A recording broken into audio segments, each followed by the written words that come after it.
To the elected officials who were here, my colleagues from Albany, Jeff Aubrey, Carmen De La Rosa, Michael Dendecker, Assemblyman Clyde Vanell, thank you guys. Thank you very much for being here.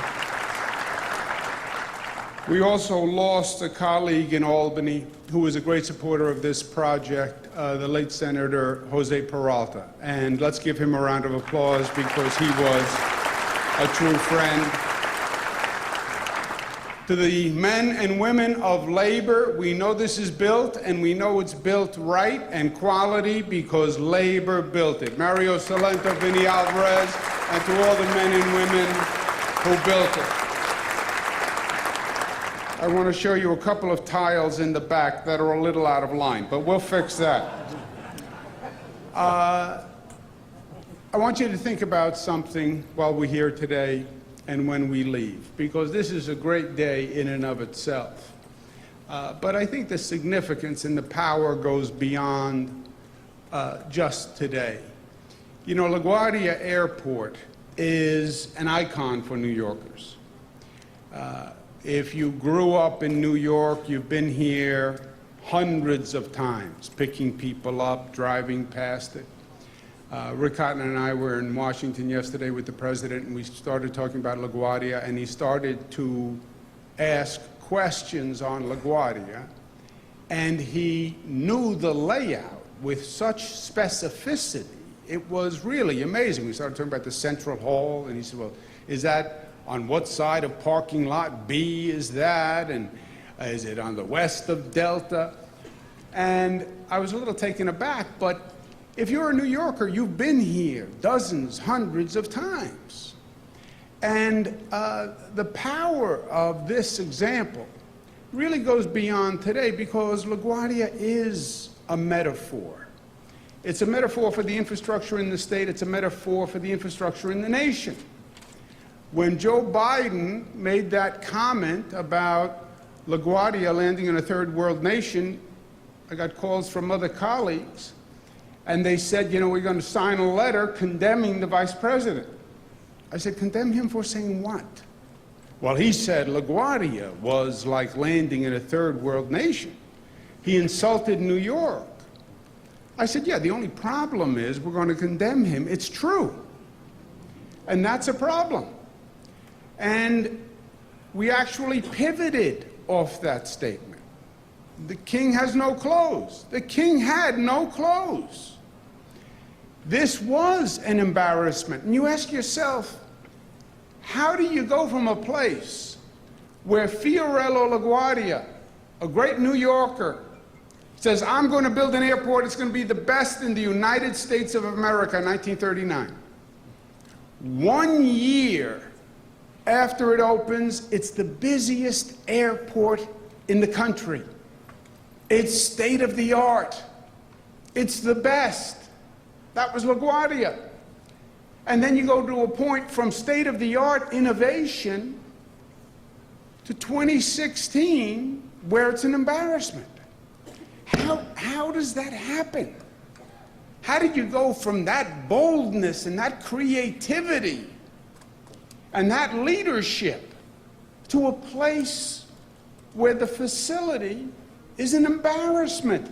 It's a facility designed for 3 million people per year. We now have 30 million people going through it.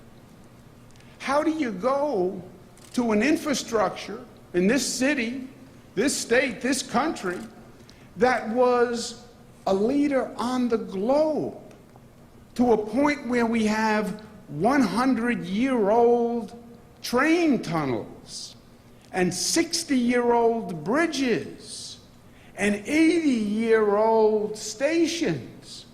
What happened? What happened to that innovation, that leadership, that spirit, that can-do? That's, we're the best. How did you get from there to here? Well, it's hard to build. Yes, it's hard to build. Rick Cotton and I have had this conversation many times. It is hard to build a new airport while you are operating an old airport on a postage stamp in the middle of a neighborhood in the middle of New York City. Yes, that is hard to do. And they've done an extraordinary job, and let's give them a round of applause.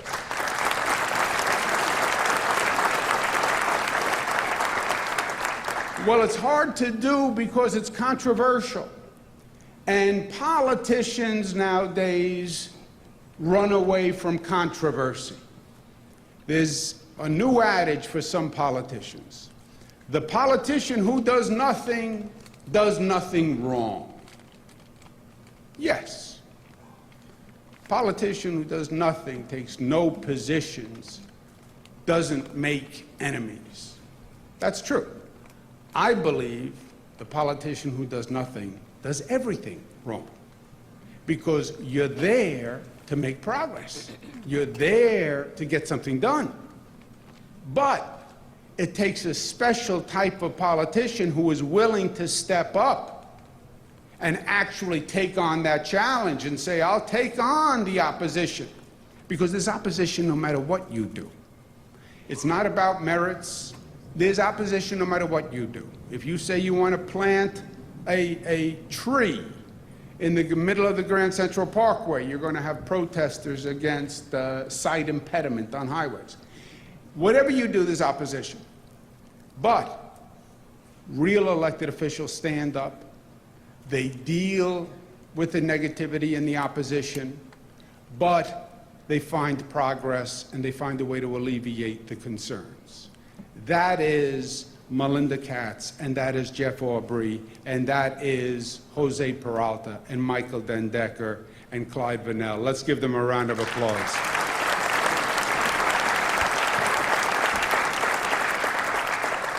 Well, it's hard and it's complicated. And private sector companies don't want to get involved because you have to go through the Port Authority, then you have to deal with the Department of Transportation, then you have to go to the FAA on the federal side, and you have to do an environmental review, and you have this whole alphabet soup of agencies.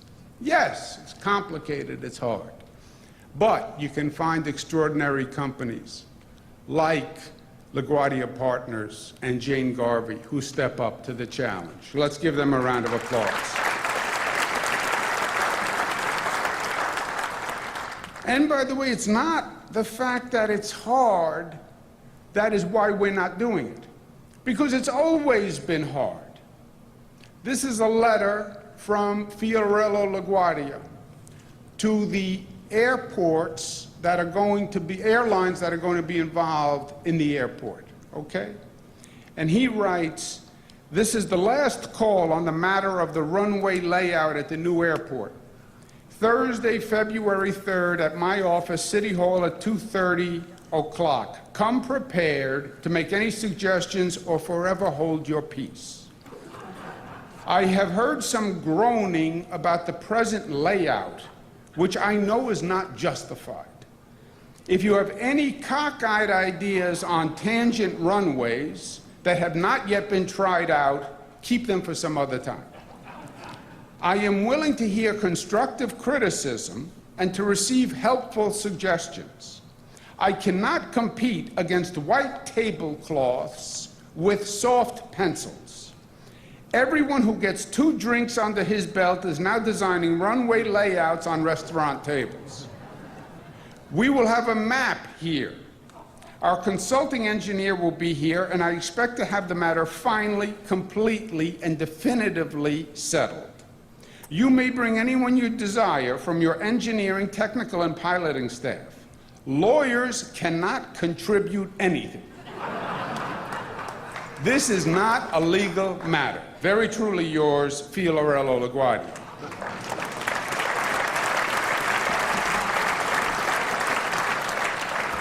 So, my friends, it was always hard. It was always hard. And for those who may say we hated getting summoned to the governor's office, you are just lucky you didn't get summoned to Fiorello LaGuardia's office. But it was always hard, except we had a different attitude. We believed in us, and we believed in our capacity. And yes, we saw the obstacles, but we had an innate sense that we could overcome those obstacles. And that innate sense of confidence was built on success. It was not delusional. We had built the best of everything. Everything that people said couldn't be built, we did. George Washington Bridge, Verrazano Bridge, Brooklyn Bridge, 600 miles of subway underground. Nobody on the globe had done that. Aqueduct, freshwater system that came down from the Catskills. There was nothing that we couldn't do because we believed in us and we saw it over and over and over again. Somewhere along the way, we lost that confidence. And now when you see the obstacles, we get nervous and we get scared and we back up. And we say, well, we don't know that we can do that.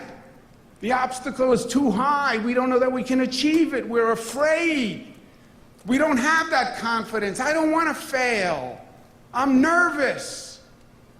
We have to restore the confidence, and you're not going to do it with rhetoric. You're going to do it with results. You're going to do it by showing the people of this state and this nation we can do what we've done in the past. We can overcome these obstacles.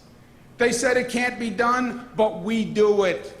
And that's what building a new Tappan Zee Bridge was all about after 20 years of wringing our hands. Can we do it? Can we not do it? We did it on time, on budget, beautiful, efficient, effective. We did it. And you build on that success. And then you say, we're going to build a new second and third track on the Long Island Railroad because it hasn't been improved in 80 years while the population has more than quadrupled. And we're going to end the hell of Penn Station, and we're going to build a new train station across the street, the Moynihan train station, and it's going to be state-of-the-art. And then we're going to take the Javits Convention Center, and we're going to double the size of the Javits Convention Center, opening 1.5 million square feet. And then we're going to build a new Kosciuszko Bridge and a new Goethals Bridge, and we're going to go to electronic tolling, and then a new Rochester Airport and a Syracuse Airport and a Plattsburgh Airport and an Ithaca Airport, and you do it. And people say, wow, we can do these things once again. Maybe we can. And then they start to turn positive rather than turning negative. And this is a snapshot of that. This says, yes, we can. The way Fiorello LaGuadia in 1939 said, yes, we can.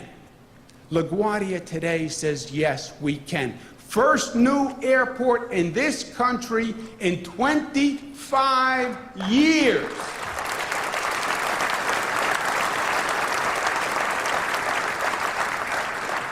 They're building all around us on the globe. You land in international airports, and they're all state-of-the-art, they're magnificent, and we haven't built an airport in this country since the Denver airport 25 years ago. Why? Because we didn't think we could. The new LaGuadia Airport says, yes, we can. And the best is once again in New York, and New York once again shows the way forward for this nation. If we can do it here and set the example, you will see the nation follow. And that's exactly what we're doing. Thank you, and God bless you.